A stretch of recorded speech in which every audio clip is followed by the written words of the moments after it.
J.K. Yadav Films present J.K. Yadav Films. DJ Siva, Barsam.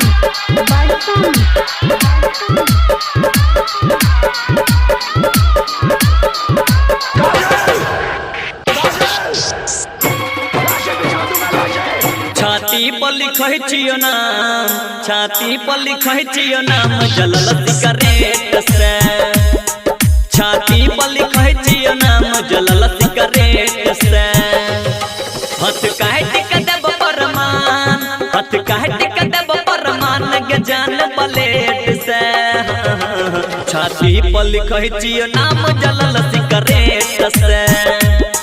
छाती पर लिखै छियो नाम जलल सिगरेट से। बुझली गे DJ J.K. Yadav Films.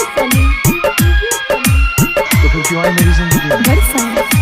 क्यों मुझे बदला? क्यों बनाया मुझे ऐसा? क्यों दिखाई मुझे वो खुशियाँ वो प्यार, ताकि आज तुम मुझसे कह सको कि वो सब झूठ था और सच ये है कि आज तुम किसी और की बनना चाहती हो। काजल, काजल।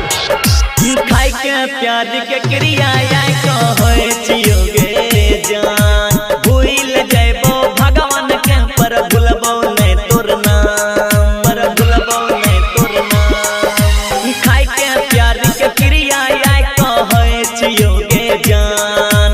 भूल जैबो भगवान के पर भूलबो नहीं तोर नाम। ई प्यार के तोर बात रखबो हम हरदम याद। नहीं रहलै कोई तोर पहले, नहीं रहलै कोई तोर बाद। नहीं तोर ये हमर विश्वास तू दोसरा से पैठ के। छाती पर लिखै छियो नाम जलल सिगरेट से।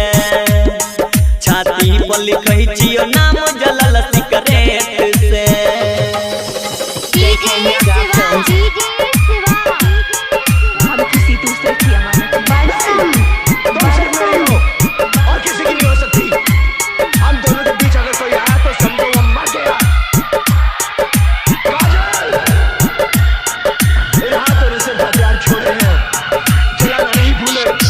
हमरा सिवाय कोनो और से रोका नहीं करी है गे। आशिक के तोय प्यार में धोखा नहीं करी है गे, धोखा नहीं करी है गे।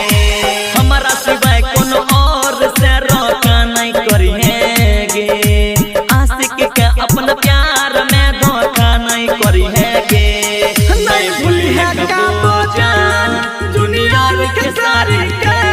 नहीं करी है कवन बहाना मजबूरी लाचारी के। मर जई तो जे पिसन तो सब बिजली से सहित के। छाती पर लिखै छियो नाम जलल सिगरेट